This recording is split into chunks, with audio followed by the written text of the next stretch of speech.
rifle stock, and a charge of powder from the horn he carried on a strap around his neck. He primed the rifle and carefully lowered the hammer.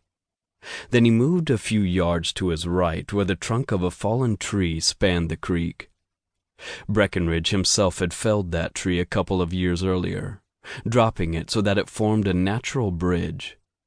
He had done that a number of places in these foothills of the Smoky Mountains east of his family's farm, to make his hunting expeditions easier.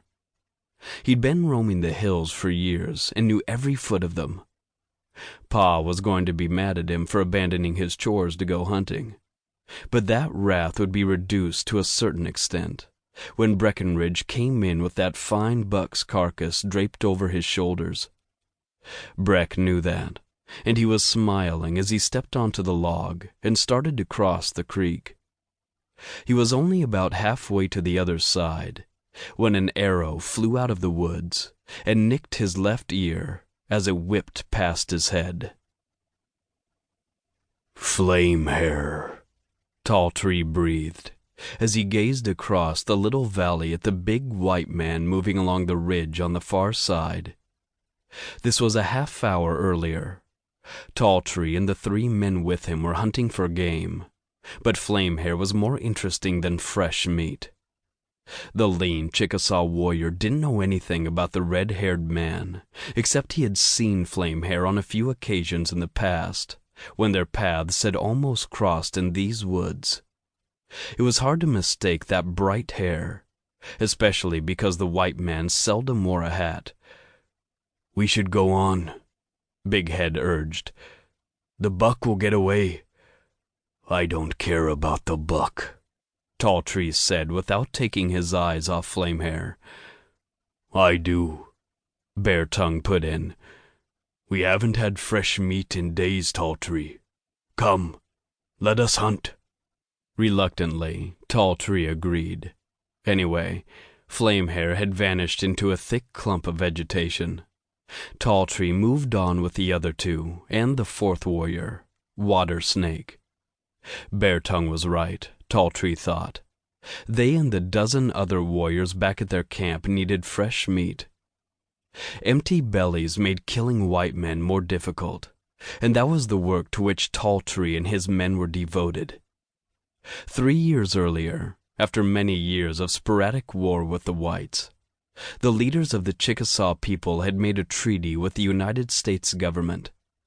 It was possible they hadn't understood completely what the result of that agreement would be. The Chickasaw and the other members of the so-called 5 civilized tribes had been forced to leave their ancestral lands and trek west to a new home in a place called Indian Territory. Tall Tree and the men with him had no use for that. As far as they were concerned, the Smoky Mountains were their home, and any place they roamed should be Indian Territory. They had fled from their homes before the white man's army had a chance to round them up and force them to leave. While most of the Chickasaw and the other tribes were headed west on what some were calling the Trail of Tears, Tall Tree's band of warriors and others like them hid out in the mountains, dodging army patrols, raiding isolated farms, and slaughtering as many of the white invaders as they could find. Tall Tree knew that someday he and his companions would be caught and killed, but when that happened, they would die as free men, as warriors, not as slaves. As long as he was able to spill plenty of the enemy's blood before that day arrived, he would die happy. Now, as he and the other 3 warriors trotted along a narrow game trail in pursuit of the buck they were stalking, Tall Tree's mind kept going back to the man he thought of as Flame Hair. The man nearly always hunted alone, as if supremely confident in his ability to take care of himself. That arrogance infuriated Tall Tree. He wanted to teach the white man a lesson, and what better way to do that than by killing him? He could think of one way, Tall Tree suddenly realized. It would be even better to kill Flame Hair slowly, to torture him for hours or even days, until the part of him left alive barely resembled